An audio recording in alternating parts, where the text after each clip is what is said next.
I'll pay it. Just tell me what you figure it out.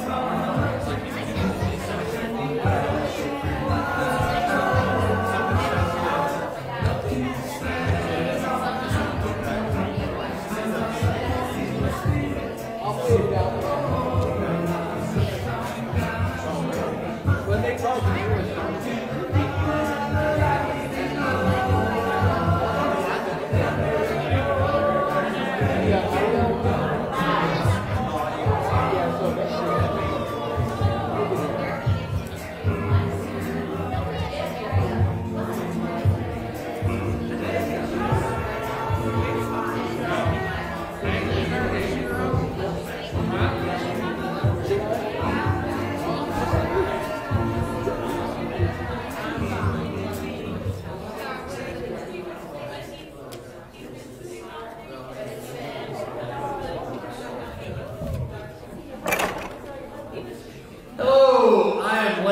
It is Wednesday night, and I'm seeing a lot of green. It's a holiday. We're glad that you guys are here. We're glad if you are at home as well. And Ryan is going to lead us in a opening prayer now.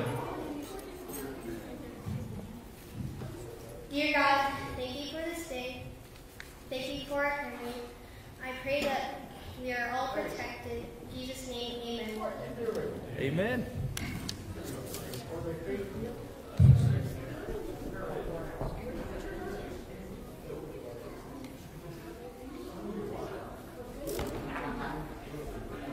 Walks with me as I travel through this pilgrim land. There is a friend who walks with me, leads me safely through the sinking sand. It is the Christ of Calvary. This would be my prayer to Lord each day, to help me do the best I can. For I need my life to guide me day and night. Blessed Jesus, hold my hand. Blessed Jesus, hold my hand. Yes, I need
Tonight I will be reading Psalm 136, verse 1 through 3.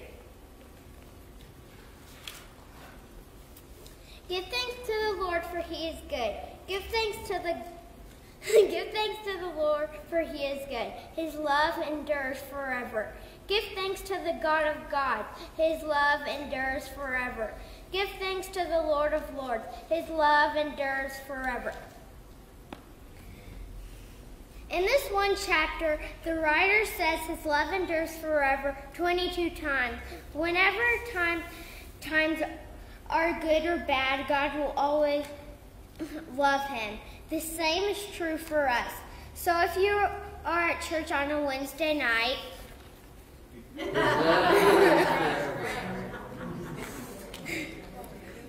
or if you're at school on a Monday, His love endures forever. If you fall and hurt your knee, His love endures forever. Or if you win a spelling bee, His love endures forever. Or if it's a great year like 2012, His love endures forever. Or if it's a crazy year like 2020, His love endures forever. Just remember what Psalm 136 says. His love endures forever.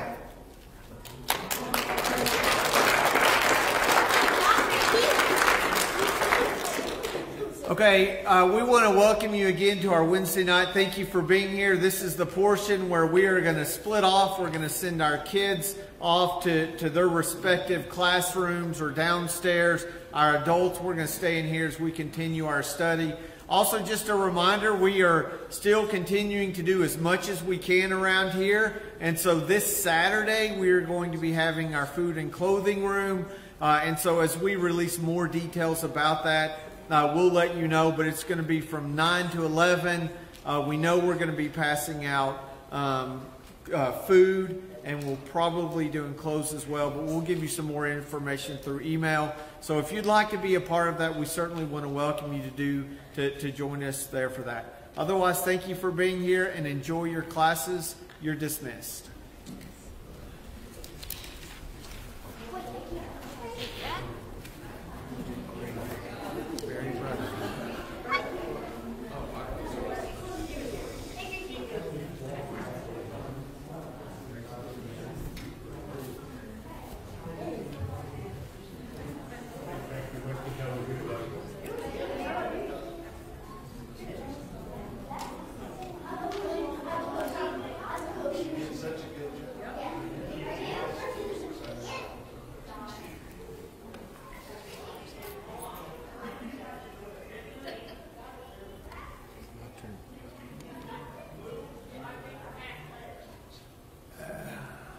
Is the Mevo mic muted?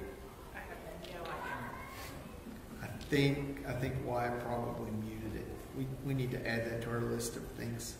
So we'll definitely have this one on. For those of you at home, you may actually get to hear me twice. I don't know that you want to do that. And for those of you who are here, you're at least stuck listening to me unless you can find a way to fall asleep in the next few minutes. I have that ability to do that to people, especially since we are now in intro part 3 of 12 Ordinary Men. Just be thankful that we've chosen to do the 12 apostles and instead of doing a larger group of people, because we might be stuck in this study for a really, really long time. But the reason why we've spent so long in this introduction time is because I'm just continually amazed as I've been studying that we're able to glean such powerful lessons from the story of Jesus choosing the 12 apostles. To me, it's been really comforting. If you're like me, and I hope you're not, but if you're like me, it's easy to see those faults in your life, right? I mean, our memory seems to hone in on those areas and those days and those phrases, those things that we said, and our shortcomings, and we're just struggling under the weight of our own failures. And then we have Jesus who chooses people just like us, who we were the ones that weren't chosen, or we had made mistakes, or we weren't the best of the best. And so several weeks ago when we started this study, the main point was God chose you. The broken past you, the struggling present you, and the future you that's still going to make mistakes. And He still chose you. And then last week what we talked about is we talked not only that God chose us, but that we have an opportunity to choose God. Right? And I hope that's something that you spent some time thinking about, because this is a real call that Jesus has for His followers. And even more than that, we use the word followers, but when we talk about these 12 ordinary men, they were called what? Apostles, right? Okay, and that actually is a Greek word, apostolos. Does anybody, we talked about this a couple weeks ago, does anybody remember what apostle means if it's just translated? It's a messenger. This is not simply a follower. This is somebody who is a conduit. They are a part of the team. They're not in the stands. They're on the court. And you got chosen to be on the court, and you have to decide, am I willing to be on it? But more than having an opportunity to be an apostle, to be a messenger, I really believe that we have a challenge, that we have a mandate, and that we have a responsibility to be messengers. So now I want to ask one more big question before we jump in next week and start talking about the 12 and what role they played in Jesus' ministry, and kind of talk a little bit of history about them, what we know from the Bible and what we know from other accounts of what most likely happened to the apostles. One of the things I want us to ask is this, and I think it's a valid question. I don't want us to just assume like, oh, well, that's the way it was done. I want us to ask, why? Think about this for just a minute. Why would Jesus choose 12 people? And let's not even get fixated on the number 12. We can go back and we can talk about numerology, and we can talk about, well, of course, He chose 12 because what else was, what other big area was 12 a part of? The 12 tribes. Okay? And so we could spend some time talking about that, but what I really want to focus in on is, why did He need anybody in the first place? Okay, let me even back up before that. Did Jesus need anybody in the first place? No. So, I mean, He's a really good representative of Himself and an amazing ambassador of who God is. So why would He dilute the message by sending out some less than stellar people to join Him in this message of a God of hope and a God who calls us to holiness? I mean, we listen to the Sermon on the Mount. That's a pretty high bar. Should He really be sending out these low people? Why would Jesus choose a group of representatives? He often said He came for that type of people. Okay. They're the ones that needed Him. Okay. That He came for that type of people, that He came for the sick, and he certainly chose some who we would say on some level they struggled spiritually. There were sicknesses, and they were like all of us. They were needy, they were struggling. They needed affirmation. They didn't know where they fit in. And a lot of times you hear these arguments between them. And you remember what the big argument that keeps coming up over and over again? Who's the greatest? Like, they continue to struggle with, who am I and where is my place? And so why would Jesus say, you know what? I'm going to get 12 people who really aren't great at this, and I'm going to let them join me. Wouldn't He be better as a one-man team? He needed them after He died. Okay, He needed them after He died. Okay, so then we have to assume that he planned this. Right? That this wasn't just like, in case something happens, I'll have a group of people who will carry on my legacy. Couldn't he have told everyone to be messengers, though? Why did he have to pick a small group of people? Why couldn't he have gone to everybody and said, all of you are going to be messengers of this?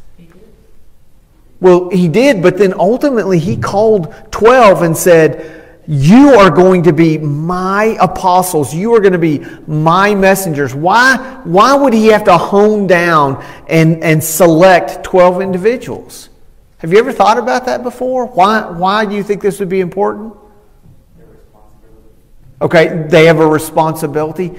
But wouldn't you rather do one thing really great than to involve other people who can't do it quite as well? They had a story to tell because they were from the lower. Yes. So they had a story to tell about how they got there, and so they were able to use that. And I don't know, you kind of need that to relate to people. Sure. That there were people who could connect. He had, by choosing those people, he had an opportunity, he had almost social credibility to walk into a place where religious leaders who hated and were hated by certain individuals. And this will be my shameless plug real quick. I talked about this several months ago, and we even had a generous individual here who joined us in to help us out with this. I'm talking about the series The Chosen, that you can watch on YouTube. But we also had a member here who went out and bought 2 sets two sets of that. If you are interested in that, of course you could go watch it on YouTube, but if you wanted to borrow the DVD, we will loan it out to you. It's a very biblical approach, but it fills in a lot of blanks. Some of them we can assume to be true, some of them we don't know, but it really highlights the fact that these were just really ordinary people, but they had emotions, they had a background, they had past, they had circles that they were in. And so if you want a copy of that, if you want to borrow that, or just you can go on YouTube and watch it. Again, there's going to be some things in there that you say, well, that wasn't in the Bible. But it does give you an opportunity to imagine what was it like for people like Matthew, and how did they deal with they were not liked at all. They were hated by everybody, and all of a sudden, I think Jesus may have a little social credibility, certainly among that group. When all the time they're thinking we're the outcast, we're unaccepted, and we're unloved. And Jesus says, oh, here, let me introduce you to Matthew. He's one of my messengers. Let him tell you a little bit more about who I am and who God is.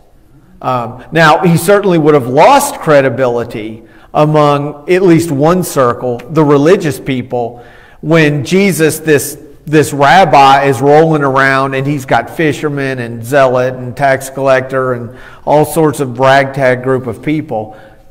But I think that's one of the reasons why Jesus said, I'm going to pick 12 of you. What's another reason why he might say, I want you 12 to join me, to follow me and be messengers, instead of just saying, hey, everybody, let's do this? John?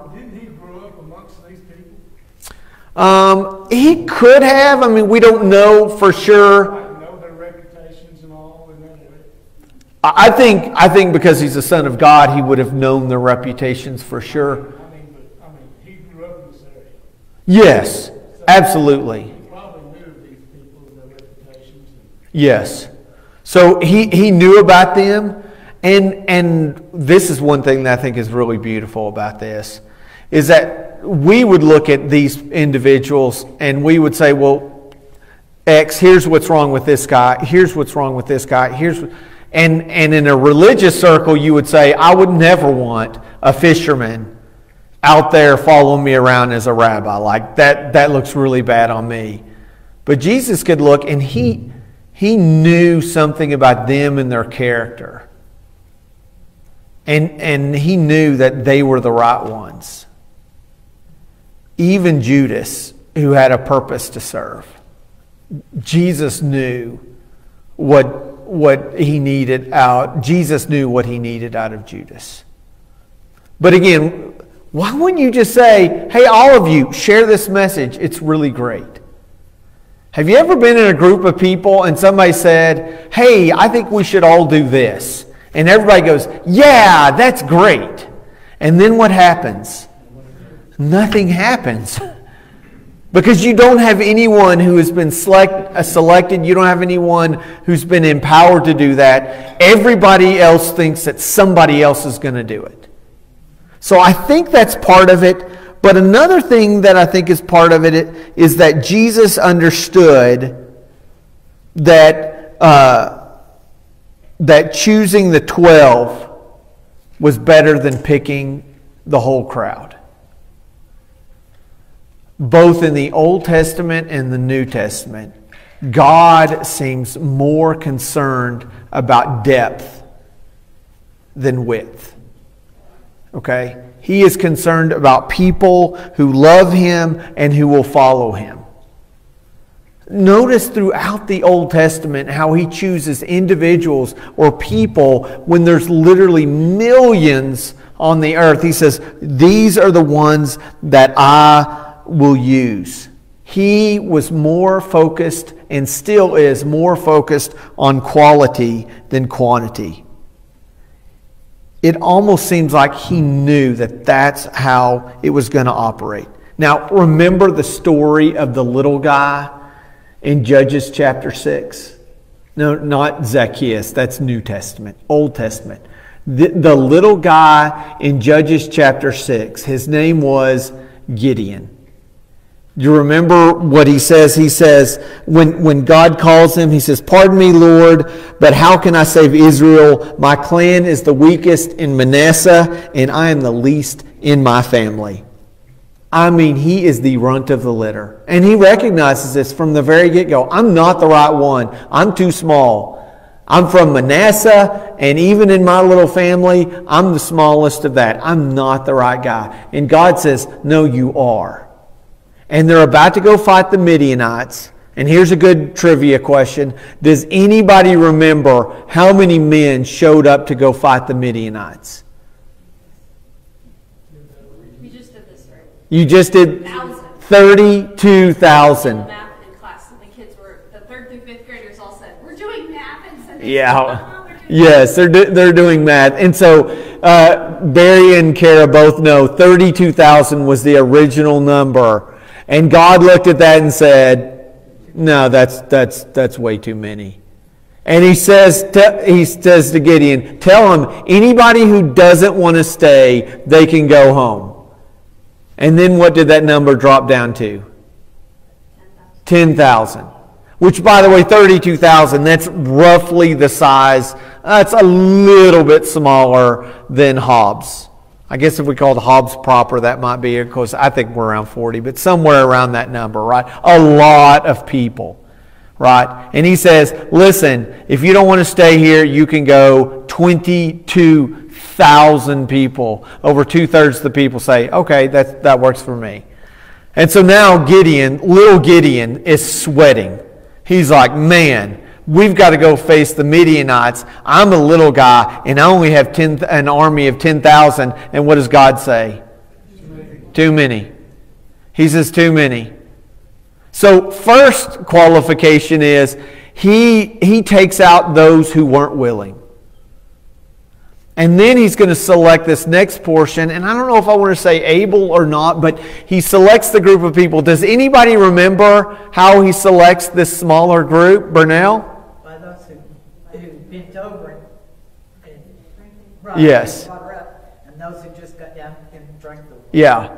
And so I don't fully understand the logic. I heard it had something to do with people who were prepared and ready, but those who bent down and drank from the water, had their hands down like they weren't ready. and as opposed to those who had their sword in their hand and they were lapping from it. And does anybody remember what that number went to? 300. God says, I want this little guy to lead my army of 32,000. Nope. Of 10,000? Nope. Of 300. And the story gets even crazier because, you're not going to need swords. I've got a better idea. Let's get some clay pots and some torches and some trumpets, and this is how we're going to do it. And it's an amazing story because we could have read a story about how God used 32,000 people and a little guy like Napoleon to go in there and take care of the Midianites. But instead, it was not going to be all about how big and tough Gideon was. And it wasn't going to be about his army. It was going to be totally about God. But the other part of this is that God was focused on depth, not on width. He didn't want a shallow pond. He wanted a deep river. He wanted something where people were committed and they were invested. All throughout the Bible, we read of stories where God chooses a few dedicated people and uses them more effectively than thousands of wavering people. Now I want you to think about that for a minute. And it's a real big challenge. I think about life on the sea and I know nothing about it. Specifically life on a submarine, which again I know nothing about. But I can just almost guarantee what would the leader of the ship be called? Commander? Captain? Captain? Okay, yeah, we have a couple guys here who would know all about that stuff. So you have like a captain. If he has a choice between let's pack this submarine with 10,000 people who, I don't really want to be there, or 150 who are like, I'm all in, I'm committed, is it even a question? Like, what is 10,000 people? How is an additional 9,850 people going to help you if they're not really all in? Like, I don't know what it would do to a submarine. I would say it would sink, but that's what a submarine's supposed to do anyway. I don't know if it couldn't come back up again if it'd be buoyant. But in the same way, God is looking for people who are deep. He's not looking for people who say, it's not that big of a deal. And I've talked about this over and over again. But the multitudes leave, and Jesus turns and says, are you going to leave me too? And they say, where else would we go? Jesus wanted to know and wanted to hear them say, we are all in. I think that's what the call to apostleship means. And we could argue, or is this big letter A apostle or little letter A apostle? The bottom line is God is looking, I'm still in this, and this it's trademarked, but God is looking for a few good men, right? He wants a few good men and a few good women who say, we are committed. This is a principle that is known all throughout business, okay? And you can look at business models. One thing that businesses love is called these early adopters, okay? These early adopters are very, very important when it comes to the selling of merchandise and products. It's these early adopters. It's the 0.01% that will stand in line for hours to get that device. Right, and wait, and they'll pay extra for it, or they'll stand in line for a long time just so they can get the device. And then what happens once they get it? They immediately become messengers as to what that device is, what it does, and how it has revolutionized their life. It always starts off with these few people, and I think about this a lot, and I don't know why, but I think a lot of times how fads get started. And somewhere years and years ago, somebody decided, I'm going to make some jeans. And instead of letting them taper like a normal leg would, I'm going to let them flare out at the bottom so that they could cover Bozo the Clown's shoes. Somebody decided that would look cool. It wasn't me. Lynn, you probably remember that. You were in your early 50s when that came out, the bell bottom, the first time around, right? You didn't wear. I don't see you wearing bell bottoms, but I mean, somebody said, "Hey, that would be a great idea," and a few people started wearing them. And I can almost guarantee you that those first few people probably got ridiculed a little bit, don't you think? Wearing that, and then before long, everybody's wearing the bell bottoms. And businesses understand this model. We have to have people, the few people, the committed people, the ones who are willing to go out and talk about the product. It's the same thing when you talk about this little company called Nike. They know how to pick representatives. People who can endorse their product. They are very, very picky, because they understand how important it is to get that message out and get it out in a positive way.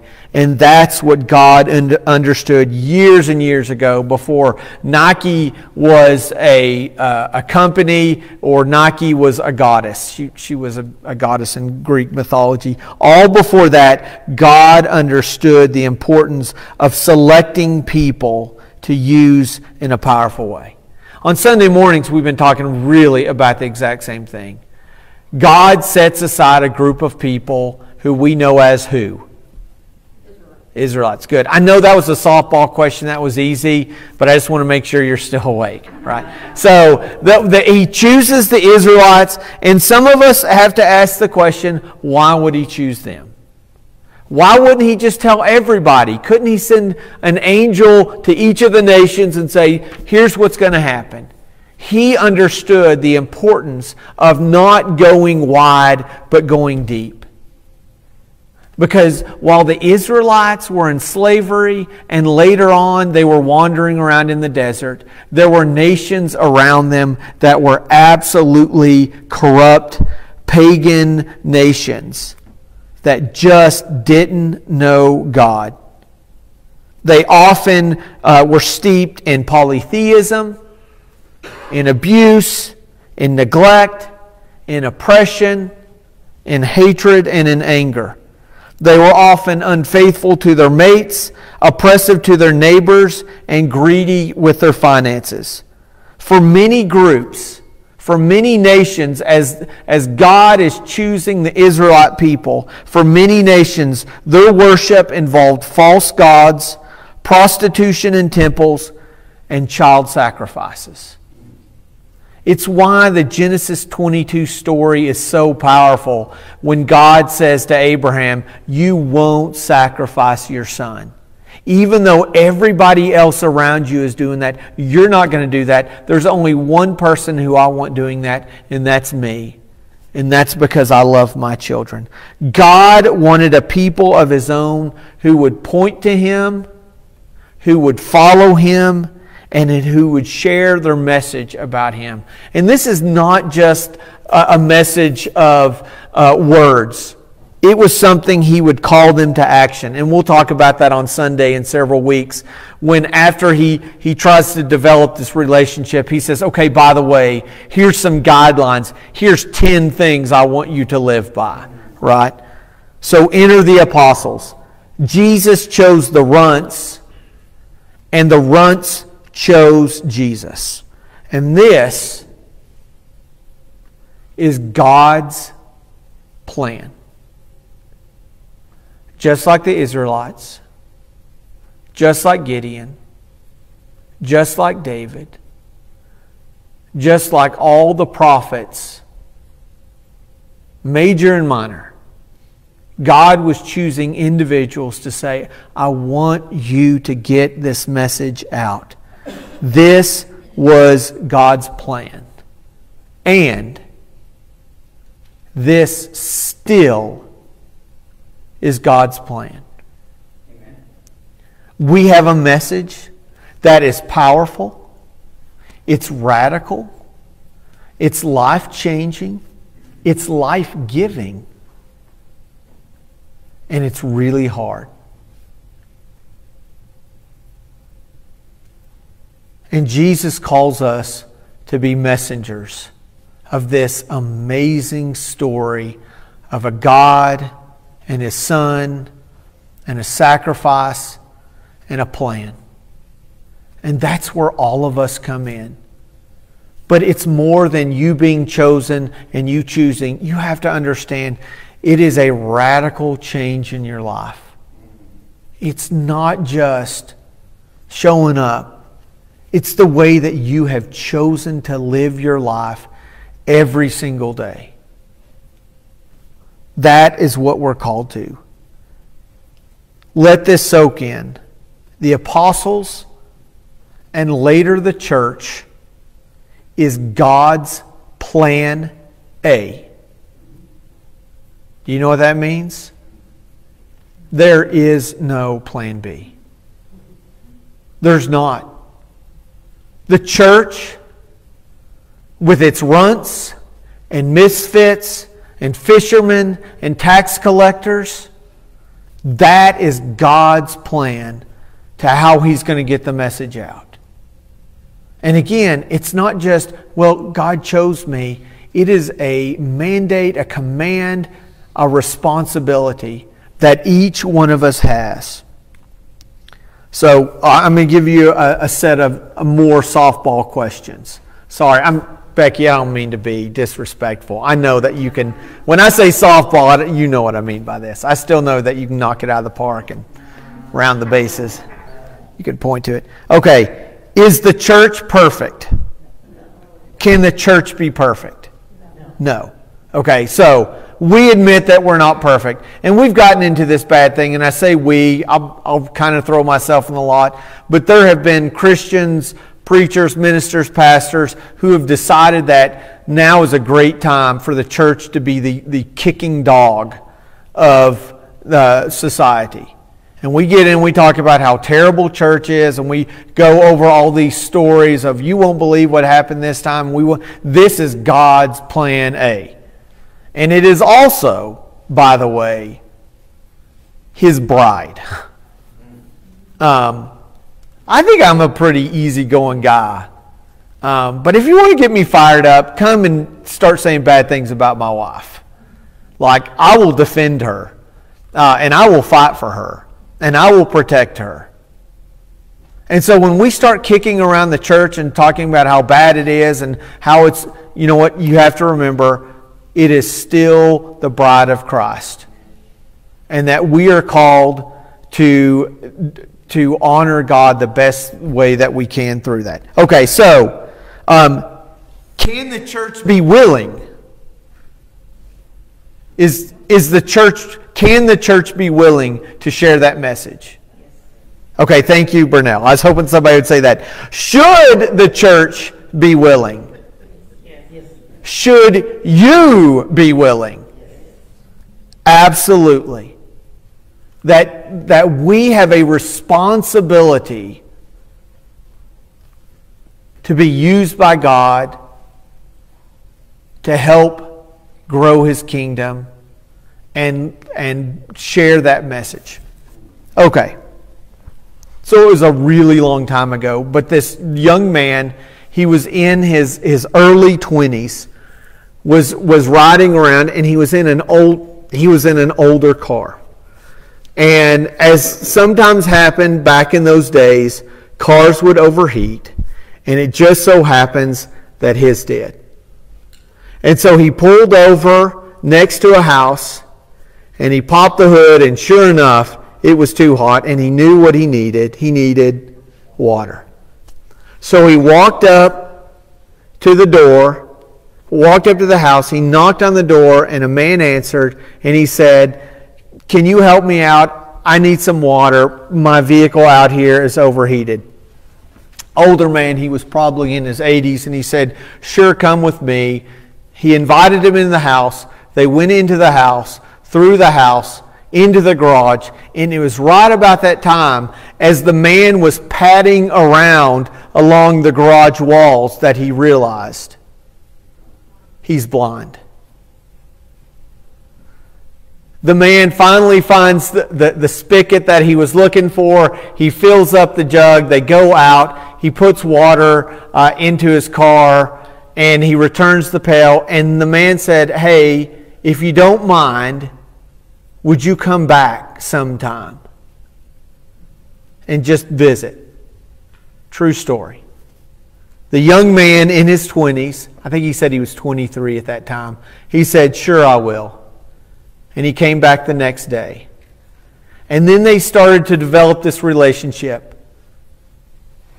Almost every day for over a year, he went to this old man's house. He said, we would do a lot of reading. He said, and reading meant one of several things. Either one, it meant that this young man would read for the older man who obviously had lost his sight and couldn't read anymore. Or he said a lot of times they would take these old records that had not music, but it had stories on it, and they would sit there and listen to these stories. And the relationship continued to develop. And the young man got to know Mr. Brown, the old guy, really well, and his dog Mandy. And he said Mandy was a big part of that friendship. And not only did those readings continue on most nights, he would also begin picking him up and taking him to church with him on Sunday. Mr. Brown and Mandy the dog would hop in his car and they would go to church and they would sit in church. He said their friendship continued to grow until one day Mr. Brown said, I want to be baptized. And he says, that is great. And so the preacher agreed to do the baptizing, and this young man, he was responsible for holding Mandy, because they said, we don't know what's going to happen. We don't know what this very protective dog is going to do when her master, Mr. Brown, gets into water and then somebody pushes him underneath the water. We don't know what's going to happen. So he was in charge of holding on to the dog's leash. Mr. Brown was baptized. He came up out of the water. Mandy, filled with the Spirit, wanted to go see her master. And the young man was not prepared for that. And the leash went out of the hand, and Mandy ran up the stairs and went to the baptistry where her master was coming out of the water. And he says, I will never forget that day. Mr. Brown and Mandy remained good friends to this young gentleman until the day that he died. Has anybody heard this story before? The young man, he lived up north, and his name is Norm Raymond. Norm Raymond read to a blind guy during the evenings.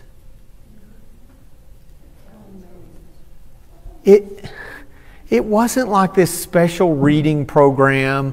It wasn't 12 different people or 50 different people who were assigned to go around to neighborhoods and read to older people. It was one young guy in his 20s. And think about how it all started. It all started because a car overheated. The car overheated, and he needed some help, and he knocked on the door. Mr. Brown was blind.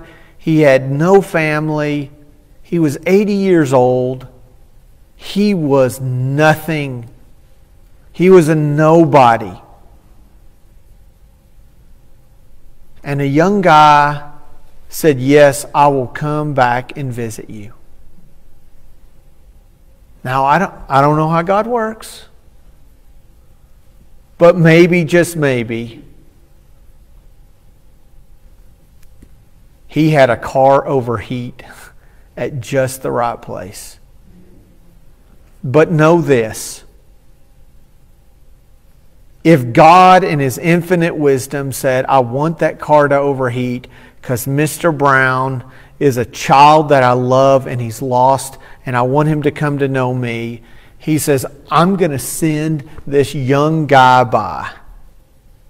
Now, God knows the end of the story, but that doesn't mean He controls the story. Okay? God can know the future, but that doesn't mean that He's controlling it. If He's controlling it, then we're not controlling it. And this is no longer a story about free will and a God who allows us to choose. This is a God who's always manipulating and making us do things that we don't want to do.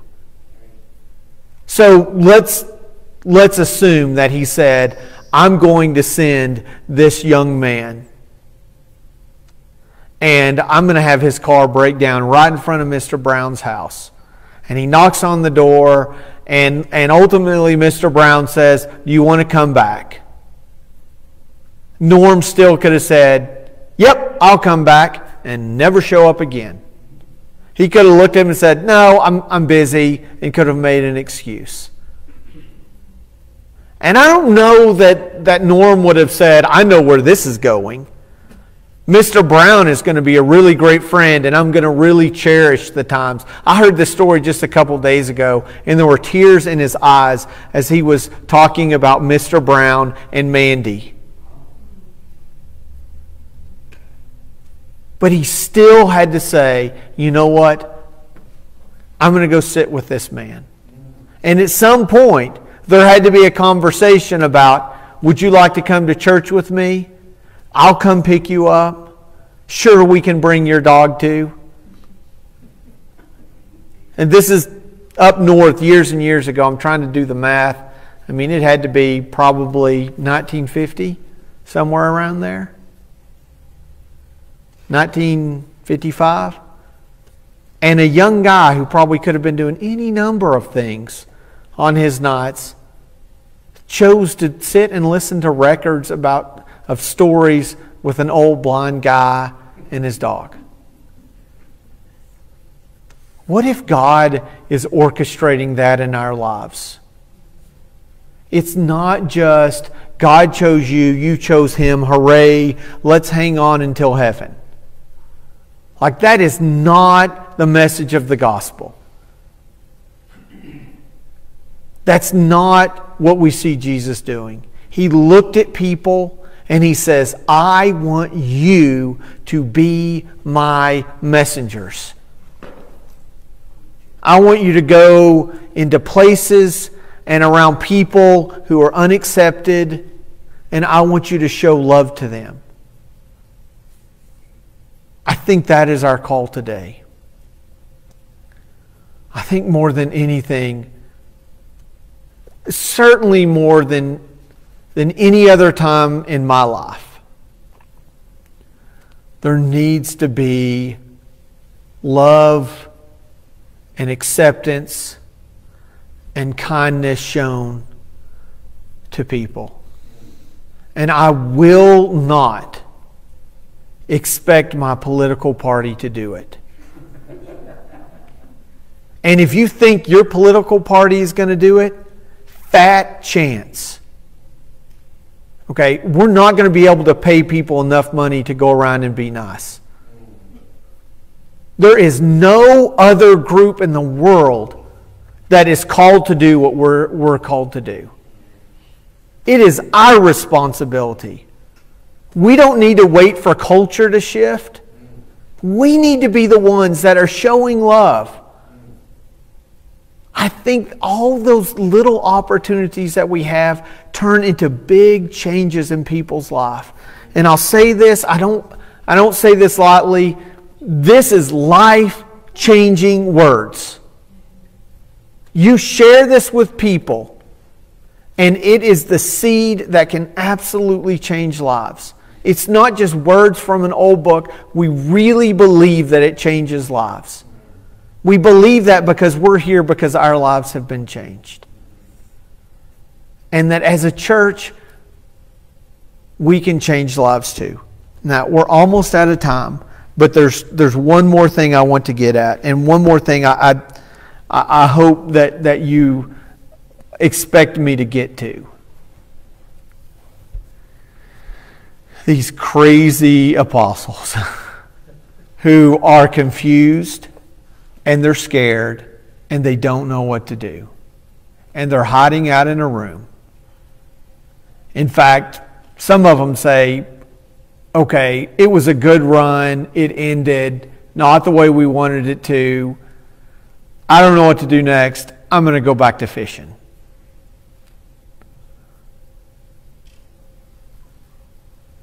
And Jesus met them again. And then he called them. And then he did something that's just so beautiful and so amazing.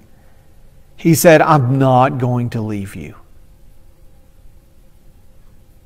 My Spirit will always be with you. It is better for me to go. And so while I'm propping up, when young men or women, but in this story, Norm hops out of his car and is willing to read, we're not going to rely on your good deeds to change the world. We're totally relying on the Holy Spirit. That is what motors and motivates us and compels us, is because the Holy Spirit. He gives us wisdom. He gives us love and joy and peace and patience and kindness and goodness and faithfulness and self-control. That's what the Holy Spirit is doing in and through us. But we have to take this seriously, that God is calling us. He's equipped us. He says, I want the willing and I want the able. And we have to be the ones that say, we are willing and we are able. And we will work every day. We will take seriously the call to point to you. Now, that's not going to make you perfect. Not at all. I had a parenting blunder this week that would make me the worst dad of the year in most books. I just lost it. And I am ashamed and embarrassed. And I was not living by the Spirit, and that was what was coming out of my mouth was not fruit of the Spirit. Okay? But God can still use me. And God can use each one of you. I just don't want you to leave here and say, the world is too hateful, and this country is too divided, and I'm the least of my clan and the smallest of my family, and God wouldn't choose me. I want you to know that God has chosen you. I want you to choose God, and I want you to take seriously. And He didn't tell everybody to leave your home, go sell it, and give everything you have to your poor, and come and follow me. He did say that to one person. Okay, there are individuals in which God knows and understands, and He says, here's what I want you to do. I want you to leave your land. I want you to leave your house. I want you to leave your family. But He says for some of them, they say, let me follow you. And He says, no, go back to your own town. Go back to your family and minister to them. Be a messenger to them. So I'm not saying that it's something radical that, you have to go out, because some of you are saying, look, I just can't do that. Like, that's just let God work. And when you have bad days, think about this. We'll end on this. When you have bad days and your car overheats, just think of what God is willing to do through you. He just might be placing you in front of somebody, and you could be saying, this is the worst day ever. I just got a flat tire. And God says, look right in front of you. I have placed you in front of somebody who has a broken life, and that they need to hear a message of love and of hope.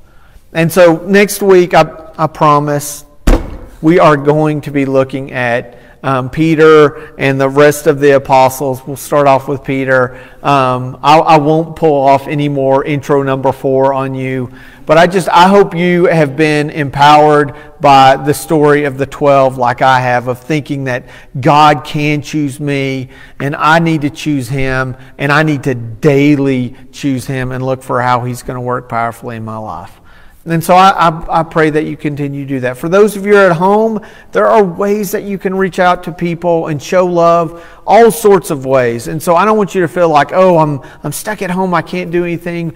God still has a plan for you. If He can take a car that overheats and turn it into an amazing story, just think what He can do in your life. And so for each one of us, that's my prayer, that you leave here and you realize God is sending you out to share His message. We're going to close out in prayer, and then we'll be dismissed for the evening. Father God, I thank you again for choosing us, for empowering us, and that's exciting and it's humbling and honestly it's flattering. It's flattering to think that the King of the world, the greatest teacher, rabbi, miracle worker, that the Son of God would choose each one of us. It's pretty awesome. But we know that it comes with responsibility.